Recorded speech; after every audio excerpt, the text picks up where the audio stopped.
कहानी की शुरुआत होती है यंग करेज के साथ, जो कि अपने असली मम्मी पापा के साथ खेल रहा होता है। खेलते खेलते वो किसी एक गेट में जाके फंस जाता है। उसके बाद उसके मम्मी पापा उसे एक वेट के पास लेके जाते हैं। वेट उसको उस गेट से तो छुड़वा देता है, लेकिन वो उसको एक कमरे में बंद करके उसके मम्मी पापा को अगवा कर लेता है। उस बूढ़ो साइंटिस्ट का प्लान होता है कि धरती के जानवरों को स्पेस के किसी प्लेनेट में भेजकर उन्हें सुपर एनिमल बनाना। वो करेज के मम्मी पापा को रॉकेट में ठूस ही रहा होता है कि उतने में छोटा करेज आता है अपनी मम्मी पापा को बचाने, लेकिन करेज महज एक बच्चा ही होता है, तो वो ज्यादा कुछ नहीं कर पाता और अपनी जान बचाने के लिए एक टनल में जाके कूद जाता है। टनल के उस पार वो एक कचरे के डिब्बे में जाके गिर जाता है, जहाँ से वो देखता है कि वो सेम रॉकेट जिसमें उसके मम्मी पापा थे वो टेक ऑफ ले चुका है। अब शायद छोटे करेज को पता चल चुका था कि वो अपने मम्मी पापा को अब दोबारा कभी नहीं देखेगा। अब एक छोटा सा कुकुर का पिल्ला पूरा अकेला हो चुका था। वो उस जगह भूखा प्यासा अकेला ही रह रहा था। उसके कुछ दिनों बाद उसे म्यूरियल मिलती है, जिसे करेज पे दया आ जाती है और वो करेज को गोद ले लेती है। इतने सुनसान और खतरनाक जगह पे एक छोटे से पिल्ले का अकेला रहना सच में काफी बहादुरी की बात थी, और इसी के कारण म्यूरियल ने उस पिल्ले का नाम करेज रख दिया।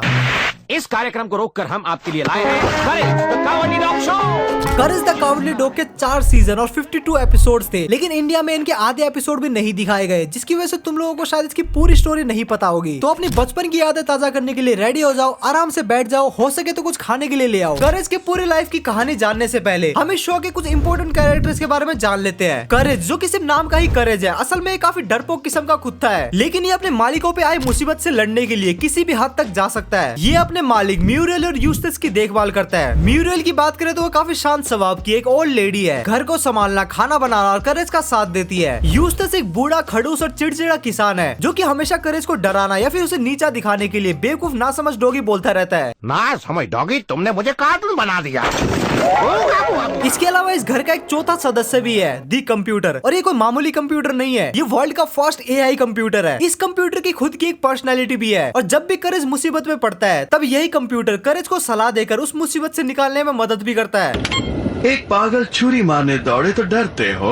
अब आते हैं इस शो के कुछ आइकॉनिक विलन्स के ऊपर। पहले आता है कैट्स, जो कि एक बिल्ला है और करेज का जानी दुश्मन भी है। ये करेज का काम तमाम करने के लिए हर बार अलग अलग रूप में आता है। उसके बाद आता है क्वैक द डक। ये एक चालाक बतख है, जो कि एक्चुअल में एक चोर होता है। इस बतख का सिर्फ एक ही काम है, कीमती सामान की चोरी करना, और हाँ, अब तक इसे 12 मुल्कों की पुलिस भी नहीं पकड़ पाई है। उसके बाद आता है one of the most creepiest character, the Fred. इस बंदे का थोपड़ा और इसकी स्माइल देखो, मतलब इस स्माइल को देखकर अभी के टाइम में भी अच्छे से अच्छा बंदा अनकंफर्टेबल हो जाएगा। और इस शो को हम बचपन में देखा करते थे। इस बंदे को एक बहुत ही बुरी लत थी, नहीं वैसी लत नहीं, इस बंदे को बाल काटने की लत थी। जब भी एक करेज को देखता वो उसको पकड़ के हमेशा टकला कर देता। बहुत ही सुंदर, मैंने सोचा दिखाई दूं थोड़ी शैतानी।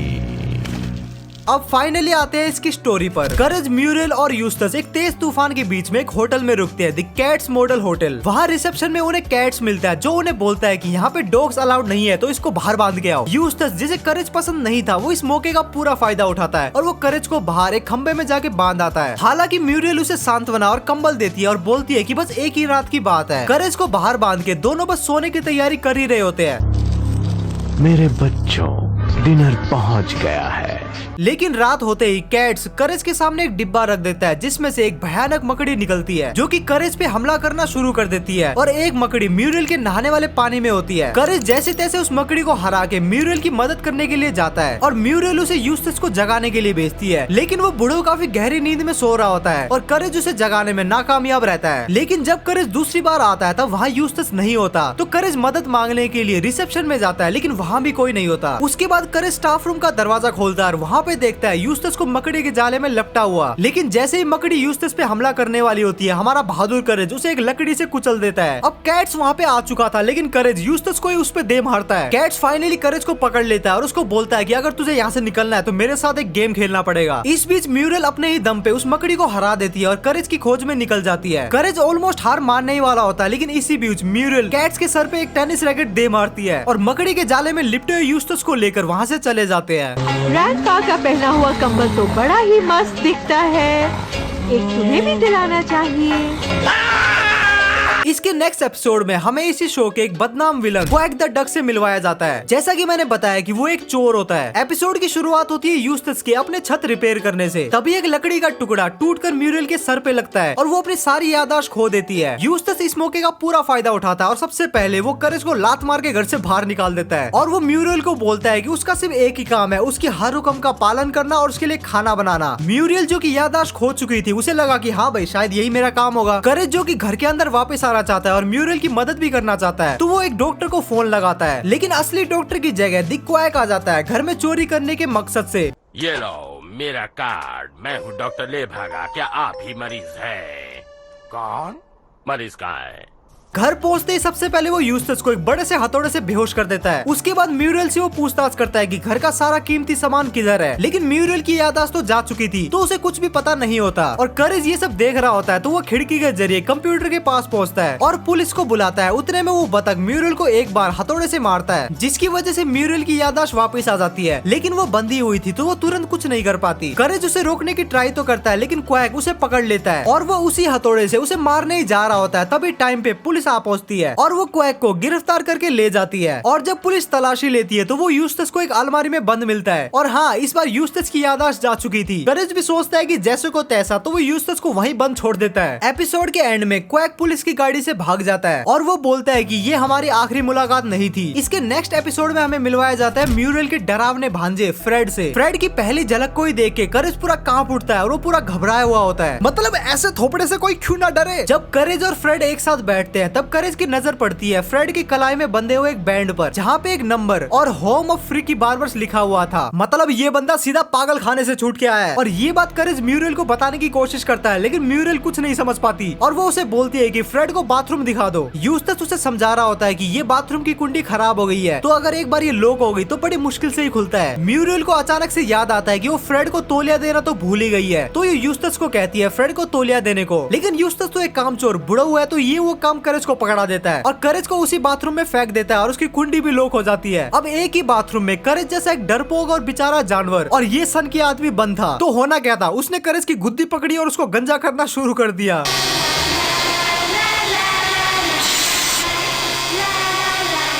उतर आई मुखड़े पे उसके हैरानी, बेरंग हो गया चेहरा नूरानी। करेज फ्रेड के कलाई में बंधे हुए नंबर को देखने की ट्राई तो करता है, लेकिन फ्रेड उसे तुरंत ही छुपा देता है और करेज चिल्ला ना पाए इसके लिए उसके मुंह में पैनकेक ठूस देता है। और एंड में करेज को पूरी तरीके से गंजा करने के बाद फ्रेड काफी खुश होता है और वो नाचने लग जाता है। और इसी मौके का फायदा उठाकर करेज उसके बैंड में लगे हुए नंबर को डायल कर देता है। हेयर पुलिस तुरंत से आ जाती है और फ्रेड को पकड़ के ले जाती है और फ्रेड भी खुशी खुशी चला जाता है, क्योंकि उसका मकसद पूरा हो चुका था, करेज को गंजा करना। अब जो नेक्स्ट एपिसोड है वो एक पूरी जनरेशन के लिए काफी आइकॉनिक और मेमोरेबल था। इस एपिसोड में करेज को गड्ढा खोदते हुए एक अलग सा पत्थर मिल जाता है और वो पत्थर करेज अपने घर पे ले जाता है। स्टार्टिंग में तो यूस्टस को लगता है कि ये डॉगी कोई फालतू सा पत्थर उठा लाया है, और जैसे ही उसे न्यूज से पता चलता है कि ये सेम पत्थर गायब हो चुका है जिसकी कीमत करोड़ों में है, तो वो खुशी से पागल हो जाता है और पत्थर से एकदम चिपक जाता है। उसके बाद आता है पत्थर का असली मालिक, जो कि यूस्टस को कहता है पत्थर लौटा दो, क्या? पत्थर लौटा दो वरना मेरा श्राप लगेगा।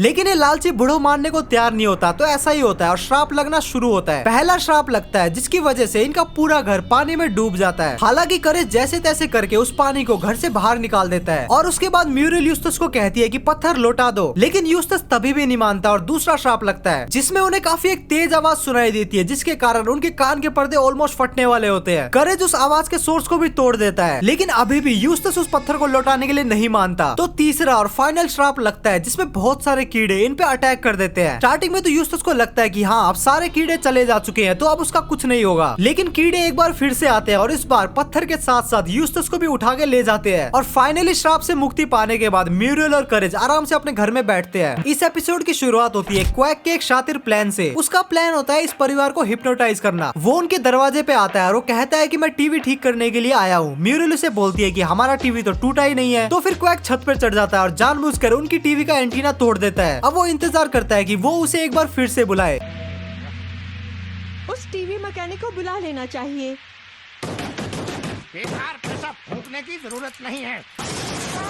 वो और ऐसा ही होता है, क्वैक वापस आता है और वो टीवी ठीक करने के बहाने टीवी में कुछ करके जाता है और वो टीवी यूस्टस को हिप्नोटाइज कर लेती है और वो यूस्टस को आदेश देती है कि करेज से छुटकारा पाओ। और उसके बाद क्वैक यूस्टस और म्यूरल को हिप्नोटाइज करके आदेश देता है कि पास के जैकपॉट से सारा पैसा चुरा के ले आओ। और वो ऐसा ही करते हैं। वो कार में बैठकर लॉटरी स्टैंड की तरफ बढ़ रहे होते हैं। उतने में म्यूरल एक जोकर की ड्रेस पहन के गार्ड का ध्यान भटकाती है और यूस्टस चुपचाप अंदर घुसकर पैसा चुराना शुरू करता है। लेकिन उन्हें इस बात का अंदाजा नहीं था कि करेज चोरी रोकने के लिए चुपचाप उनके पीछे आ गया था। डरते डरते लेकिन चालाकी से करेज लॉटरी के सारे पैसे रास्ते में गिराना शुरू करता है ताकि लोग उसे देखें और उन्हें पता चले कि लॉटरी के पैसे कहाँ जा रहे हैं। और उसके बाद पुलिस उन पैसों को लाइन से फॉलो करती है और एक बार फिर से क्वैक को गिरफ्तार कर लेती है। लेकिन जैसा हर बार होता है, क्वैक इस बार भी पुलिस से भाग जाता है और वो जोर से चिल्लाता है कि मुझसे पीछा छुड़ाना इतना आसान नहीं है और मैं फिर से आऊंगा। नेक्स्ट एपिसोड की शुरुआत होती है एक बार फिर से कैट्स के साथ, जो कि अपने जैम मॉन्स्टर की मदद से म्यूरल को अगवा कर लेता है। म्यूरल को अगवा करने के पीछे उसका मकसद म्यूरल की फेमस कैंडी एप्पल की रेसिपी को हासिल करना था। तकदीर की खराबी देखिए, कहीं नई मीठी मिठाई कॉन्टेस्ट में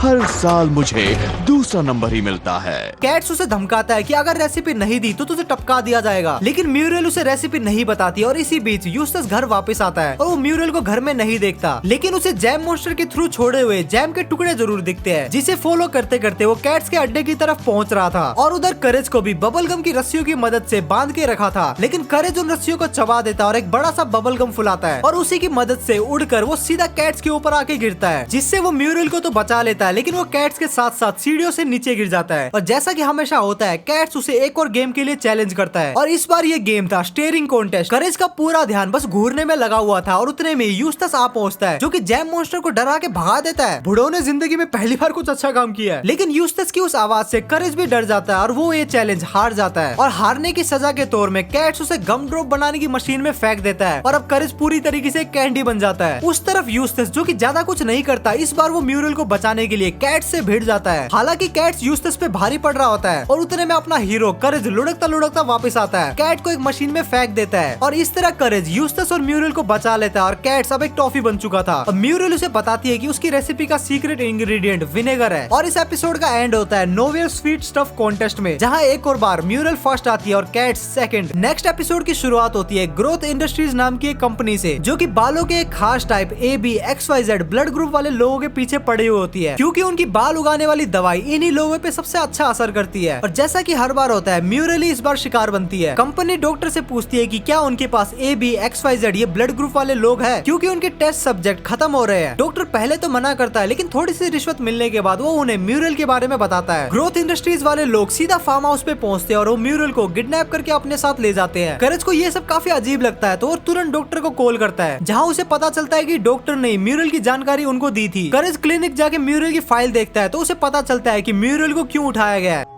म्यूरियल मुसीबत में है।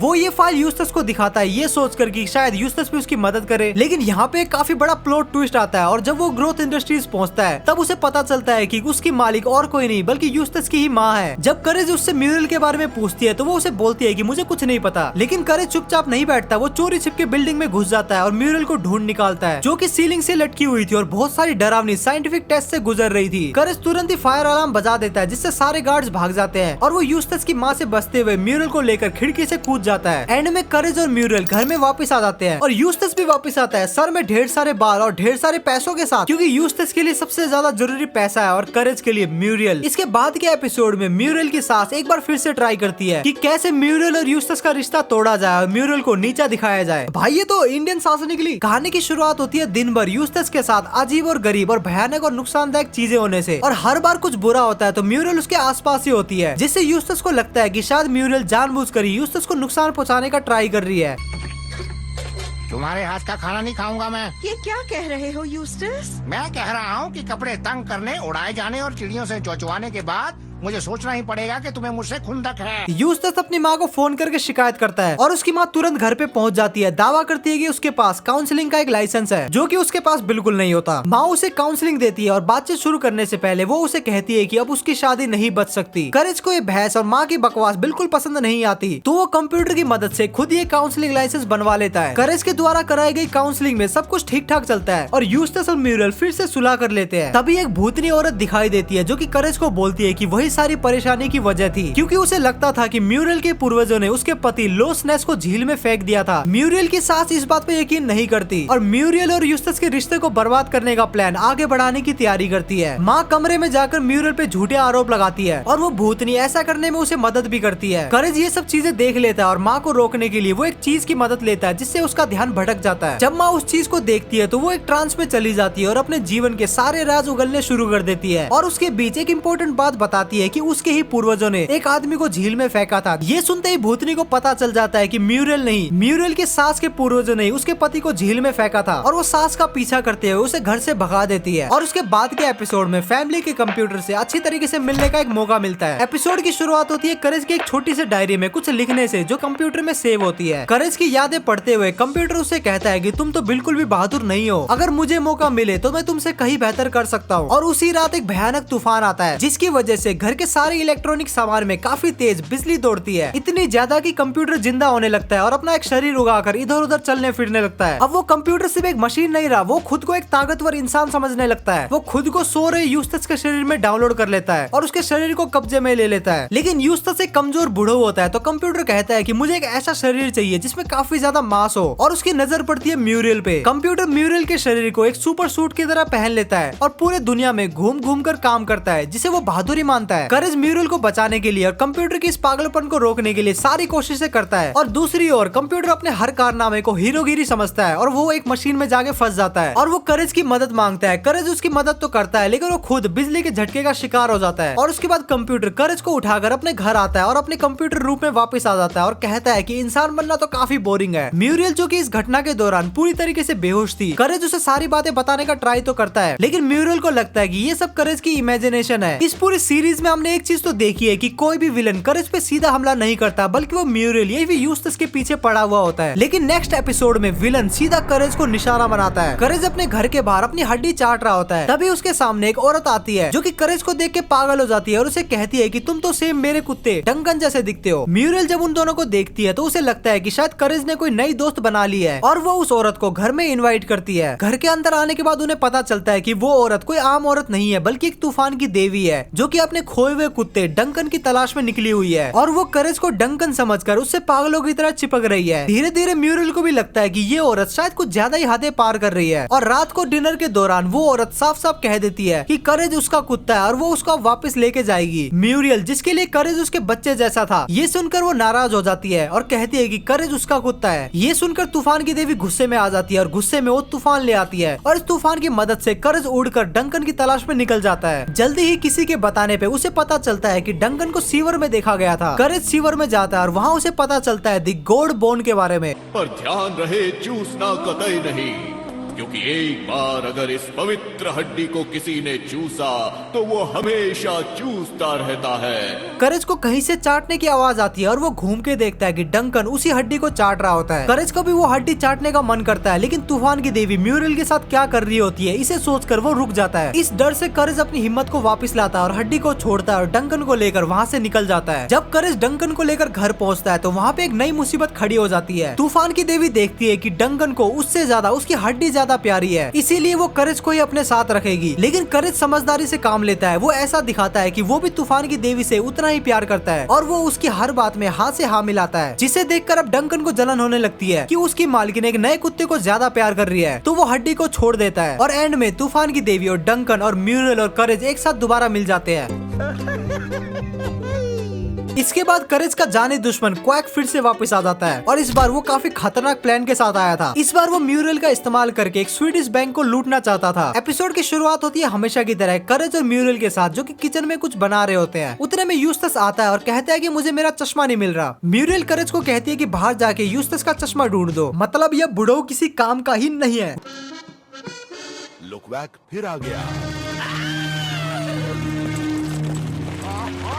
क्या मेरी गर्दन ही तोड़ डालोगे तुम। वहाँ पे क्वैक आता है और करेज उसे देखकर अपने मालिकों को बताने की कोशिश करता है कि कुछ तो गड़बड़ है, लेकिन वो दोनों करेज को सीरियसली नहीं लेते। क्वैक चुपके से म्यूरियल की रेसिपी बुक में रेयर स्वीडिश सिरका मिला देता है। अब म्यूरियल परेशान हो जाती है कि उसके पास तो ये रेयर सिरका है ही नहीं। तभी क्वैक खुद को एक होटेल कंपनी का वर्कर बताता है और उसे स्वीडन ले जाने की बात करता है वो सिरका लाने के लिए। भोली सी म्यूरियल उसकी उस बातों में आ जाती है और वो मान जाती है। क्वैक म्यूरियल को एक बंजी रोप की मदद से अपने होटेल बलून के नीचे बांध देता है। हालांकि म्यूरियल को ये सब ठीक नहीं लग रहा होता है और तभी क्वैक अपना असली प्लान रिवील करता है, एक बड़े से स्वीडिश बैंक को लूटना। म्यूरियल को वो गुल्लक के पास ले जाता है और उसे कहता है कि वो सिरका उस हरे पत्ते के नीचे है। अब म्यूरियल को पता नहीं था कि एक्चुअल में वो हरे पत्ते नहीं बल्कि उस देश की करेंसी है और वो एक एक करके उन सारे नोटों को उस बलून में भर देती है। उसके बाद क्वैक म्यूरियल को वहाँ से धक्का दे देता है। हालांकि हमारा बहादुर करेज खुद को गुलेल से फेंक कर म्यूरियल को बचा लेता है और वो लोग एक दुकान में जाके गिरते हैं जहाँ पे बेची जा रही थी स्वीडिश सिरका और वो उसे लेकर घर वापस आ जाते हैं और क्वैक को पुलिस पकड़ लेती है। इस एपिसोड में ना सिर्फ यूस्टस की तबीयत खराब होती है बल्कि कंप्यूटर भी बीमार हो जाता है। एपिसोड की शुरुआत होती है म्यूरियल के साथ जो कि यूस्टस के लिए कुछ टेस्टी बनाने की कोशिश करती है ताकि यूस्टस को अच्छा लगे, लेकिन यूस्टस को कोई भी खाना पसंद नहीं आता क्योंकि उसमें सिरका मिला हुआ होता है। तो म्यूरियल और करेज ऑनलाइन एक नई रेसिपी खोजने में लग जाते हैं। उन्हें रेसिपी मिल जाती है लेकिन वो रेसिपी डाउनलोड होने में काफी टाइम ले रही थी। तो म्यूरियल थोड़ी देर के लिए नीचे चली जाती है और जब वो वापस कमरे में आती है तो वो कंप्यूटर को देखती है और कंप्यूटर उसे अपने अंदर ही खींच लेता है क्योंकि कंप्यूटर में एक वायरस आ चुका था। करेज भी म्यूरियल को बचाने के लिए कंप्यूटर के अंदर चले जाता है। कंप्यूटर के अंदर उन्हें वो वायरस मिलता है जो कि एक्चुअल में बीमार था। वो उस वायरस को एक खास जिलेटिन देती है जो कि यूस्टस के लिए बनाई गई थी। हालांकि वो यूस्टस को पसंद नहीं आती लेकिन वो वायरस को पसंद आ जाती है क्योंकि उसमें सिरका होता है और वायरस को सिरका पसंद आता है जिसकी वजह से वो ठीक हो जाता है। एपिसोड के एंड में वो कंप्यूटर के बाहर आ जाते हैं। उसके बाद वो यूस्टस के लिए एक सूप बनाते हैं जिसमें भी सिरका होता है। म्यूरियल और करेज यूस्टस से थक चुके थे तो वो खुद के लिए एक छुट्टी बुक करते हैं। वो एक जगह जाते हैं जो कि कैट्स के द्वारा चलाई जाती है जो कि एक पनडुब्बी जैसी होती है, लेकिन जैसे ही वो अंदर जाने वाले होते हैं कैट्स हमेशा की तरह कहता है कि यहाँ पे डॉग्स अलाउड नहीं है, लेकिन करेज खुद को डोल के भेष में बदलकर अंदर घुस जाता है। सबमरीन के अंदर म्यूरियल को चाय की जिम्मेदारी दी जाती है लेकिन जल्दी म्यूरियल को लगता है कि यहाँ पे कुछ गड़बड़ है और करेज इस बात को कंफर्म भी करता है कि डेफिनेटली कुछ गड़बड़ है। तो म्यूरियल कैट्स की पूछताछ करने के लिए जाती है लेकिन कैट्स उसे एक सेल में बंद कर देता है। हालांकि करेज कैट से चाबी छीनकर म्यूरियल को बचा लेता है लेकिन इस भागा दौड़ी में सबमरीन का बैलेंस बिगड़ जाता है और सबमरीन के कंट्रोल टूट जाते हैं और वो गहरे पानी में डूबने लगती है। कैट शायद भाग जाता है लेकिन उसे एक शार्क खा जाती है, लेकिन करेज सबको बचा लेता है खुद को एक गुब्बारे में फुलाकर। वो खुद को गैस से फुला लेता है और डकार के बुलबुले बनाता है जिससे सब लोग पनडुब्बी के फटने से पहले सरफेस पे वापस आ जाते हैं। नेक्स्ट एपिसोड की शुरुआत होती है काफी सारी अनाउंसमेंट के साथ, जिसमें से एक अनाउंसमेंट थी शिकार का मौसम शुरू हो चुका है और जो भी सबसे बड़ा हिरन पकड़ेगा उसको कैश प्राइज मिलेगा। ये सुनकर यूस्टस को अपने बड़े भाई की याद आती है जिससे वो जब भी हंटिंग के बारे में पूछता था तो उसका बड़ा भाई हमेशा उसे ये कहता था कि तुम किसी काम के नहीं हो और वो हमेशा ही यूस्टस को यूजलेस कह के पुकारता था जो कि सच भी है। बचपन की उन दुखी यादों से बाहर आकर यूस्टस खुद को साबित करना चाहता था जिसके लिए वो हंटिंग कंपटीशन में पार्टिसिपेट करता है और वो भी एक नॉर्मल गन के साथ नहीं बल्कि एक लेजर गन के साथ। हालांकि वो अपने सारे शॉट मिस कर देता है और आधे से ज्यादा शॉट तो करेज को जाके लगते हैं। जैसे ही हिरन का बाप ये देखता है कि यूस्टस उसके परिवार पे गोली चला रहा है वो खुद ही बंदूक उठाकर अब यूस्टस का शिकार करने के लिए निकल जाता है। करेज यूस्टस को बचाने के लिए एक कम खतरनाक गेम शो करवाता है लेकिन यूस्टस उसमें भी हार जाता है। वो फिर से हिरन पे गोली चलाने की कोशिश करता है लेकिन वो चूक जाता है और उसकी गोली एक भालू के लॉलीपॉप में जाके लगती है। यूस्टस यहाँ पे शाना बनने की कोशिश करता है और वो अपनी टोपी हिरन के सर पे लगा देता है और हिरन के सींग खुद पे लगा देता है ताकि भालू को लगे कि उस पे गोली चलाने वाला एक्चुअल में हिरन है। जैसा कि यूस्टस हिरन के सींग लगा के इधर से उधर दौड़ रहा था तो असली शिकारियों ने उसे हिरन समझ के पकड़ लिया। इसके बाद के episode courage the cowardly dog के शो के सिर्फ 2 में से एक 20 मिनट का एपिसोड है। एपिसोड की शुरुआत होती है एक मिस्टीरियस मास्क पहने एक इंसान के करेज के फार्म में आने से। जैसे वो फार्म में आता है वो करेज को देखते ही उसे पीटना शुरू कर देता है। वो कहता है कि उसे कुत्तों से सख्त नफरत है।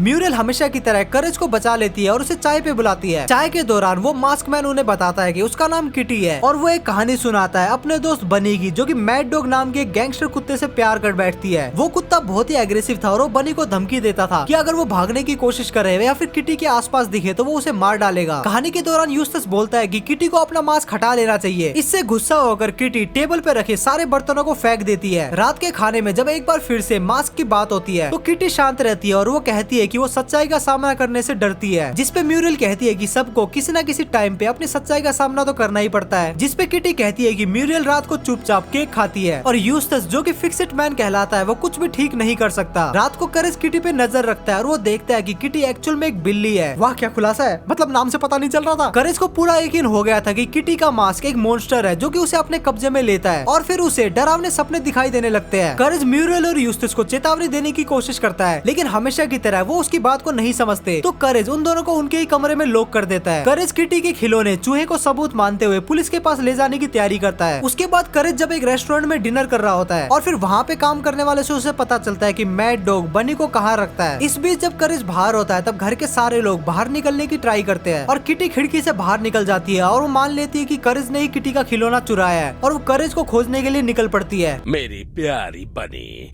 तुम मुझसे नाराज क्यों हो? क्या किटी की याद आ रही है?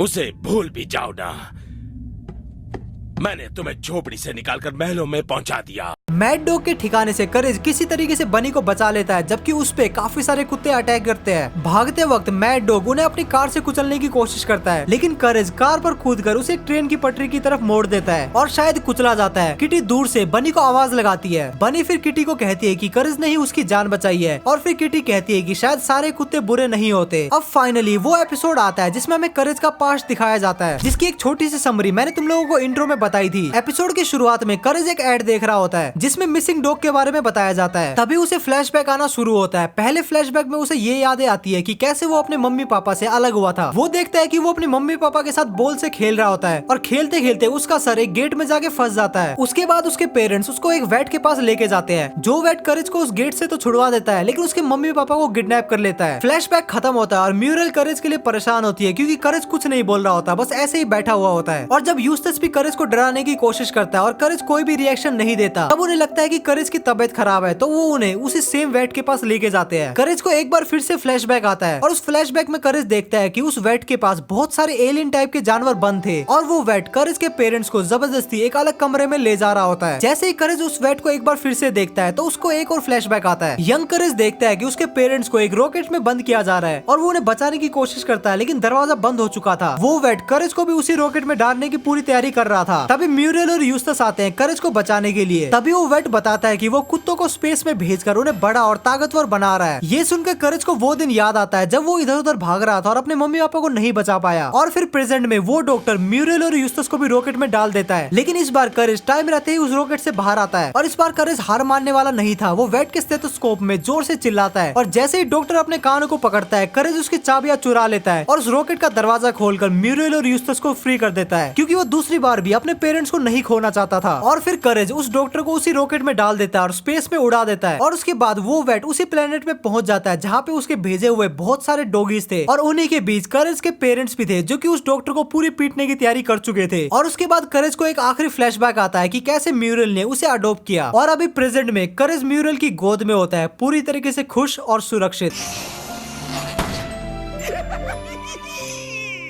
ये तो थी करेज द कावर्डली डॉग की एंटायर स्टोरी। अगर तुम वीडियो यहाँ तक देख रहे हो इसका मतलब तुम्हें वीडियो डेफिनेटली पसंद आ गई है। अगर तो वीडियो पसंद आ गई है तो एक लाइक करके जरूर जाना, क्योंकि इससे मुझे बहुत ज्यादा मोटिवेशन मिलती है। और कमेंट में ये जरूर बता देना कि तुम्हें अगली वीडियो किस पर चाहिए। और अगर ऐसी वीडियो को मिस नहीं करना चाहते तो चैनल को सब्सक्राइब कर देना। मैं मिलता हूँ तुम लोगों से नेक्स्ट वीडियो में, तब तक के लिए बाय।